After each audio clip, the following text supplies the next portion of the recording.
Fala, fofa! Meu nome é Augusto Bax, eu sou investidor de criptomoedas há pelo menos 6 anos, investidor profissional, trader e também educador. E eu sei que você está procurando para ter resultados rápidos no mercado de criptomoedas e eu tô aqui para te ajudar. Então o que eu te peço é pare de sardinhar agora, pare de comprar gamecoins e porcarias, shitcoins e venha aprender junto comigo tudo o que você precisa para se tornar um investidor profissional bem-sucedido. Curso Mestres do Bitcoin é o curso mais completo do Brasil. Não fique para trás e garante já a sua vaga porque é limitado. Tamo junto, fofa! Esse vídeo não é uma recomendação de investimento. Se inscreva no canal e fique por dentro de tudo o que acontece no mundo das criptomoedas. Obrigado. Exatamente. E uma coisa que eu queria só comentar com vocês, que o pessoal tá discutindo aqui, tem dois jovens desesperados aqui. O Guinho008 e o Guilherme Dietrich, eles estão falando o seguinte: 69 mil nunca mais. Nunca mais não, ele tá respondendo o outro, né, o jovem desesperador. Mas vai demorar porque esse número foi o mais possível pela expansão monetária, mas como ainda é um mercado novo, vamos falar um pouquinho sobre a expansão monetária? Eu posso falar um pouquinho sobre expansão monetária. É o seguinte, gente, SP500, tá? Quando a gente fala do mundo como conhecemos, eu nasci em 1987, o Orlando Elamay nasceu que ano? Nasci nos anos 2000. Ele é de outra geração já, ele é da geração que nasceu já com a internet e velocidade mais rápida, né? Então ele já tem um cérebro um pouco mais rápido do que o meu. O meu é um Pentium 2 e ele é um Pentium 3. Peraí.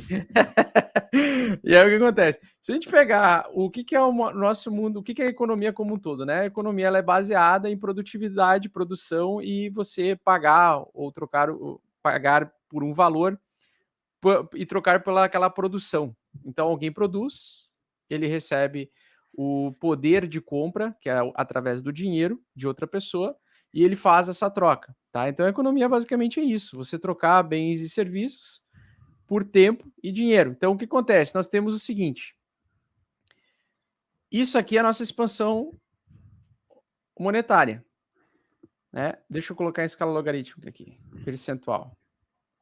Pronto. Essa é a nossa expansão monetária. Lá desde janeiro de 2000, aliás, desde... vamos lá desde 1920, vai. Lá desde janeiro de 2020. A expansão monetária, ela sempre existiu. Independente do período que você nasceu no meio dessa super tendência de alta infinita aqui, do SPX 500, tá? Do SP 500. Depois do acordo de Bretton Woods em 1944, o mundo decidiu que os Estados Unidos seriam responsáveis por produzir a principal reserva monetária global e que seria a principal referência de todos os países de todo o mundo em nível de riqueza. Então, começou a dividir a riqueza através da exportação e importação de bens e produtos e serviços através dos países, tá? Isso já, lógico, já existia antes, mas isso ficou muito mais definido qual seria a moeda global. Então o pessoal fala muito tal da moeda chinesa, agora esqueci o nome dela, eu sempre esqueço do nome dela. Yuan.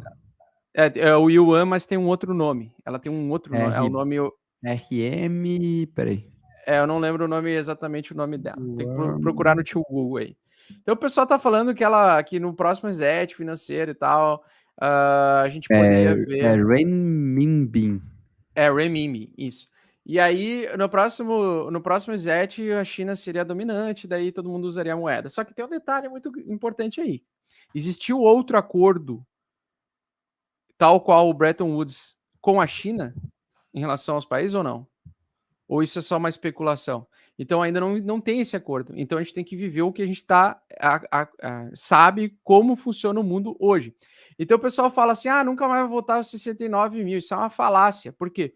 Porque a expansão monetária ela sempre vai existir, a impressão de dinheiro sempre vai existir, e justamente o Bitcoin ele se beneficia disso. Ele pode até apanhar para o dólar durante 1 ou 2 anos, mas no longo prazo, tá? Ele tende a bater no dólar justamente porque ele tem outras características que o dólar não tem, que é você tem um limite final de capital, você tem uma reserva limite, não é uma reserva infinita.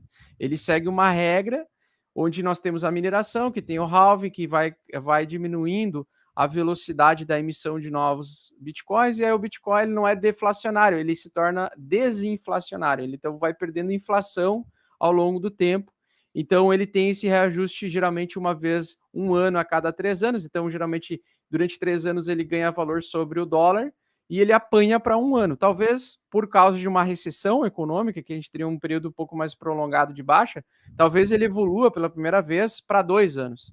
Mas isso é uma coisa que a gente vai se preocupar só no ano que vem, por exemplo.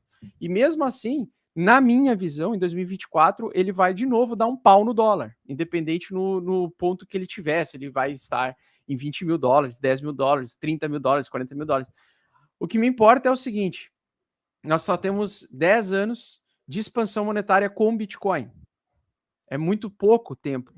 Então, o Bitcoin, se continuar a expansão monetária como conhecemos e nada mudar, nada de fato acontecer, não acontecer um reset, não acontecer um outro acordo em que mude a principal moeda do planeta, que é baseada em fé e baseada na confiança, e hoje o dólar é a moeda mais confiável do planeta desde 1944. Então, basicamente, gente, se isso não mudar, não tem por que o cara ficar imaginando, meu Deus, o cenário muito apocalíptico, do infinito, como se isso é daqui, ó, como se daqui em diante na nossa humanidade a gente vai ver só isso daqui, ó, esse pequeno se desabar durante centenas de anos.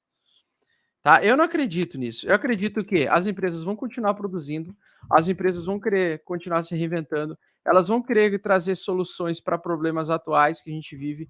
O mundo é assim, a evolução da nossa espécie funciona dessa forma, a coisa tende a crescer e melhorar. Então não adianta ser muito pessimista por muito tempo, porque quem é pessimista há muito tempo nesse tipo de mercado só se fode, essa é a grande verdade.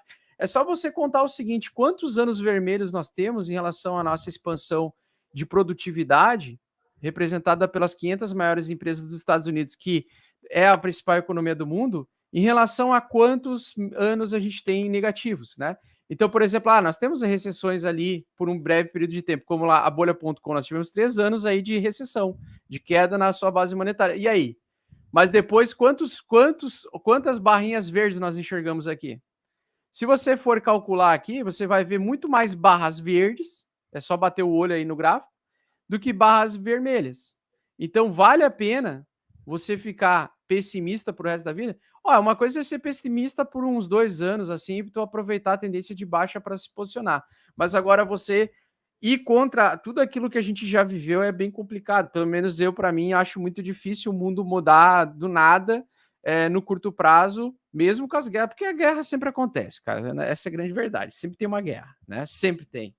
Sempre vai ter ameaça, sempre vai ter guerra, sempre vai ter conflito. Mas, enfim, nós, no meio desse período aqui, daqui até aqui, daqui lá de trás, de 1929 lá, até hoje, quantas guerras já existiram no planeta? E a expansão, a produtividade parou em algum momento? Eu não vi. Eu não vi a gente regredir para o tempo das cavernas ou para a era vitoriana. Pelo contrário, eu estou vendo a coisa acelerar e expandir mais rápido e cada vez mais as soluções. Então, o mercado cripto e as startups do mercado cripto, que são representadas por diversas altcoins, que grande maioria são porcarias, mas tem coisas genuínas, né? Como a Chainlink, a Uniswap, por exemplo. Agora, outras coisas ou são cópia de algo que já existe, como a rede Ethereum, por exemplo, como é o token BNB, que é uma versão Xing Ling, né? Uma versão chinesa, é como se fosse uma versão cópia Ctrl+C, Ctrl+V do Ethereum. E nós temos uma contínua expansão de produtividade. Então você não pode ficar lutando contra a produtividade do ser humano. O ser humano, ele tem a capacidade de se adaptar e produzir novas coisas de formas diferentes. Então eu acho muito difícil apostar contra isso, porque para mim ele voltar a 69 mil vai ser uma consequência que cedo ou tarde ele vai entrar. Por quê? Porque o dólar é infinito, ele vai continuar se expandindo. A base econômica... falando sobre base econômica, até eu queria só puxar um gráfico aqui do Fred, aqui, ó. M2, ó. Vamos pegar o Fred M2 e pronto, ó. Nós estamos com apertamento quantitativo, certo? Estamos com apertamento quantitativo. Bom, e a emissão de dólares é infinita. Mesmo com apertamento quantitativo, até agora o troço não veio para baixo. Mesmo agora com essa recente... Olha ali, ó. Ele ameaçou vir para baixo, olha só, já começou a voltar a subir, ó. Isso aqui é o quê? É a quantidade de dólares circulantes no mercado. Diga-se de passagem que aumentou bem nos últimos 3 anos, né? Que não para de subir. E uma hora, pela natureza, o objetivo do Bitcoin ser desinflacionário é matemática, gente. Ele vai voltar a subir. E eu digo mais, quando o Bitcoin voltar a subir, na minha opinião, a alta vai ser mais violenta e mais rápida, mais explosiva que a de 2020 e a de 2017. Pode falar. Cara, no final, o que você está explicando aí, né? Essa lógica de eficiência é o quê? É que, cara, quem de produção, né? De expansão de produção, é o quê? As soluções que gerarem mais eficiência, naturalmente vão ser as que vão ser mais adotadas, racionalmente falando, e por consequência, as que vão ser valorizadas. Eu vi até uma pergunta no chat, o pessoal perguntando, pô, quantos por cento das pessoas usam Bitcoin hoje? E hoje a gente está falando, teve até um estudo do Fed, do Banco Europeu, que a gente está na casa ali de 12, 13% da população utilizando Bitcoin. Da população desses países tendo algum contato, né, seja via investimento, enfim, de alguma forma com Bitcoin. E por que isso é legal? Porque basicamente isso que explica um pouco, né, essa lógica, que é, se uma solução ela conseguir gerar eficiência, conseguir gerar diferencial, ela vai ser adotada, ela vai expandir, naturalmente a expansão de produção vai refletir no final do dia na expansão de preço daquela solução. É o que a gente percebe hoje com o Bitcoin sendo adotado, sendo estruturado, e o que evidentemente a gente está percebendo através de fundamentos, através de análise com outros ativos. E aí entra no exemplo do Ethereum, Polygon, Chainlink, são todos ativos que estão gerando mais eficiência para o mundo, gerando mais eficiência Exatamente. nesse processo. E naturalmente o que gera mais eficiência consegue acruar mais valor.